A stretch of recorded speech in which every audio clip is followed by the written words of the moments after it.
Partie 2. Comment voir grand?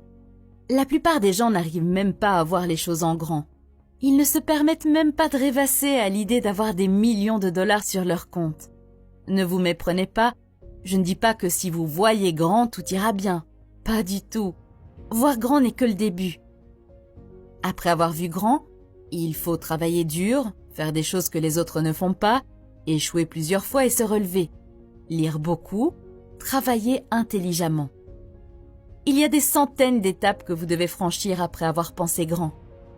Voir grand n'est que la première étape, et si vous ne pouvez même pas la franchir, je crains qu'il n'y ait aucun espoir pour vous.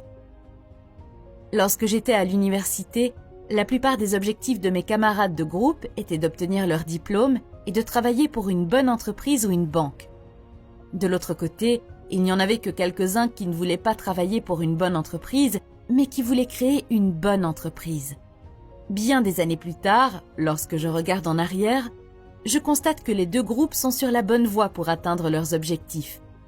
Si votre objectif est d'obtenir votre diplôme et de travailler pour une bonne entreprise, vous fixez la ligne d'arrivée trop près. C'est comme si vous disiez « Je veux aller à la salle de sport tous les jours pour pouvoir faire 20 pompes ». Lorsqu'il s'agit de réussite, les gens ne se mesurent pas en kilos, en diplôme ou en milieu familial. Ils se mesurent à la taille de leurs pensées. La plus grande faiblesse humaine est l'autodépréciation et le fait de s'attribuer un prix très bas. Si votre ami Tom a pour objectif de gagner 1 million de dollars, mais que vous pensez que c'est impossible, pourquoi vous accepterait-il comme partenaire pour sa nouvelle idée d'entreprise?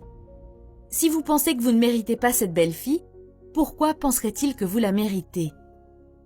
Si vous avez 20 ans et que vous postulez pour travailler dans mon entreprise et que mon objectif est de vous embaucher et de vous faire progresser pour que vous puissiez diriger l'une des branches de l'entreprise à l'avenir, mais que pendant l'entretien, les seules questions que vous posez concernent le bureau à domicile, les chèques repas, les jours de vacances et le plan de retraite, alors pourquoi diable devrais-je vous embaucher?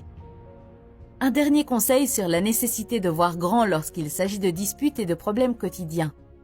Si vous voulez éviter 90% des disputes avec votre partenaire ou au travail, posez-vous simplement cette question à chaque fois qu'une dispute survient.